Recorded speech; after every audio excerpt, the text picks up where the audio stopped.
Did you ever hear the story in school where if Bill Gates dropped $100 on the ground, it wouldn't even been worth his time to pick it up? He has such value on his time that he's in a different playing field from the rest of us. And many millionaires and entrepreneurs use the same principle to excel. But how exactly does this relate to studying, and how can you use it to change your life? That's what we'll discuss today. Hi, my name is Ethan and I'm a final year med student, and I'm going to teach you how to use the principles of entrepreneurship and successful economics to elevate your study habits and productivity. So let's first understand how this principle applies in the world of economics.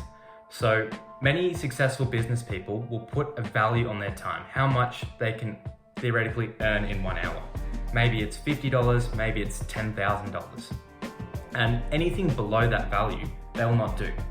If someone can earn $200 an hour, why would they cook a meal for themselves if they could just pay someone else to cook for them and have great quality food and still have the surplus money?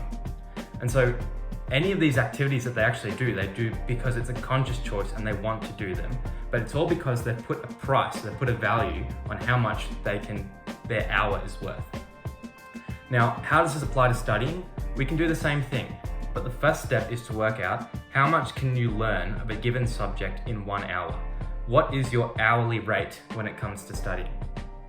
Then, how are you essentially spending your time? Does your spending of time justify that hourly rate?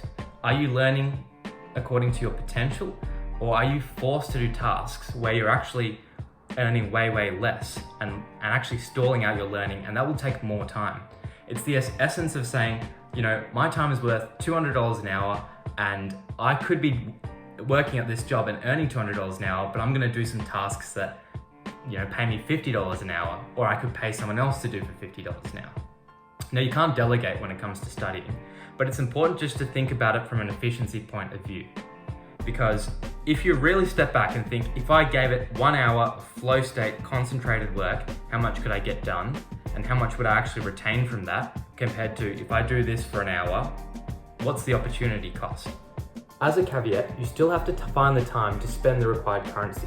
So it's fine to say, I'm not going to spend 2 hours reading this section of the textbook, because I'd rather and I'd benefit more from spending half an hour reading a summary online, then doing some practice questions and in 15 minutes teaching it to a friend.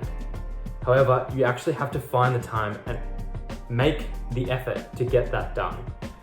Lots of people find it easier to have scheduled and allocated work because that keeps them accountable. Whereas if you value things according to your own time and use your own study currency to dictate what you learn, you're the one keeping yourself accountable. As the nerdy Spider-Man says, with great brain power comes great responsibility.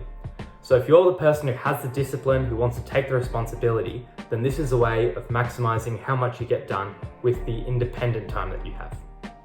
So whether you're going to watch a lecture, read some documents online, collaborate with friends, what you have to ask yourself is, if I spent this time studying how I would optimally, would I learn enough doing this new thing to justify the time I'm putting into it? So practically, you can say bye to boring lectures and anything that's optional and seems like a waste of time to you, because just shelve that, study most efficiently, but it all comes down to working out what is your hour worth in terms of studying, and can you spend as much time at that peak efficiency and then get rid of all the other stuff? Because if you clean up that, then you'll have more time to do what you love, and your studying will become more efficient and more effective, and you'll be on the way to becoming a top performer. If you enjoyed this video, I highly encourage you to check out my next video, which is on the 4 main study techniques that myself and others have used to get into medicine and achieve scores in the top percentile in medicine, all by making studying more efficient, more enjoyable, and leaving you more time to work on your own passions. Thanks so much, guys, and I'll see you next time.